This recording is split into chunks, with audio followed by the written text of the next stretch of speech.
The 2025 Acura ADX. We finally have the official pricing here. And what is the ADX? Well, it is the new entry-level compact SUV that is built upon the Acura Integra platform. So we're going to get that same 1.5 liter turbocharged 4-cylinder engine. They still have not unveiled the official horsepower and torque figures for the ADX. That's rather strange, but we do know that in the Integra, that 1.5 liter turbo 4-cylinder produces 200 horsepower and 192 pounds-feet of torque. Considering the fact that the ADX is slightly larger and heavier than the Integra, it would make sense that this produces more power, but that remains to be seen. Anyway, we have three different trim levels here. We have the regular ADX, we have the A-Spec, and then we have the A-Spec Advanced package at the top. Front-wheel drive comes as standard for all three trim levels, and all-wheel drive is an additional $2,000 option, which is a bit unfortunate, especially when you consider, a brand like Mazda, which is what I consider a premium product, but obviously lacks the premium badge. I mean, they're doing so much and they're offering so much. They give you all-wheel drive as standard with even vehicles like the Mazda CX-30. So it's sad to see that all-wheel drive is a $2,000 upcharge with the ADX. But the front-wheel drive version with Destination, it's going to start at $36,350. Destination is $1,350. The A-Spec model, that's going to be $39,350. And the top of the line A-Spec Advanced package, $43,350.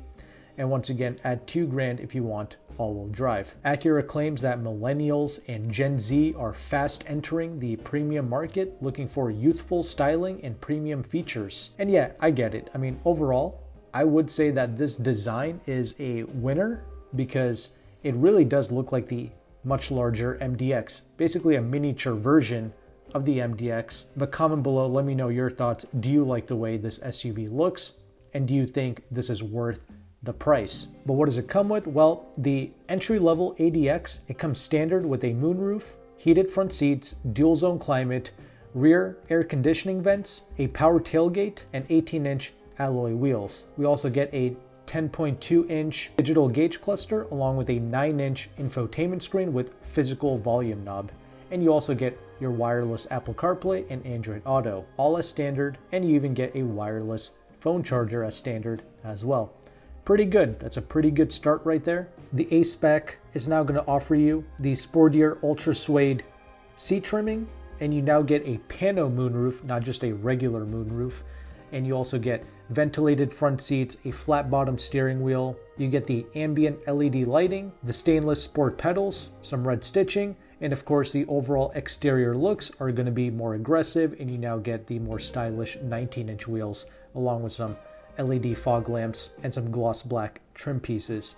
Now the top of the line A-Spec Advanced package is where you get some really nice desirable features like the heated steering wheel, the 360 camera, and the 15-speaker Bang & Olufsen sound system. That is truly a shame that they are gatekeeping the top of the line audio system for the top trim. They should have at least made the audio system an option with the mid-level A-Spec, but usually Honda Acura, they do almost always force you to go for that top trim to get things like the best audio and the 360 cameras, and this ADX seems to be no exception. And I already mentioned at the beginning that the ADX is going to share the same 1.5 liter turbo 4-cylinder engine as the Integra, and similar to the Integra, this is going to come with the sport-tuned CVT transmission with some metal paddle shifters, and it is going to simulate gear changes. The CVT allows things like the Integra to get truly phenomenal real-world fuel economy. And regarding sizing, I mean, they haven't given us all of the detailed specs regarding the ADX, but we do have some of the exterior measurements, and it seems like on average, the length, height, and the width of this SUV, it's about 2 inches less than the Acura RDX.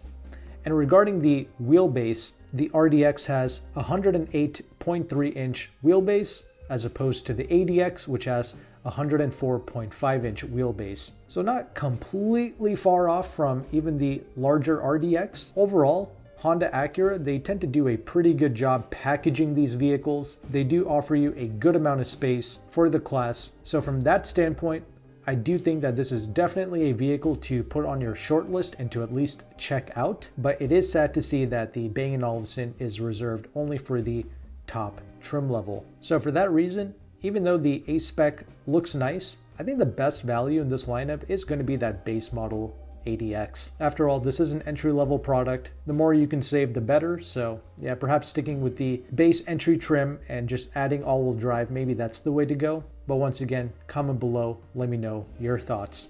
But thank you so much for watching this video. Have a blessed day and goodbye.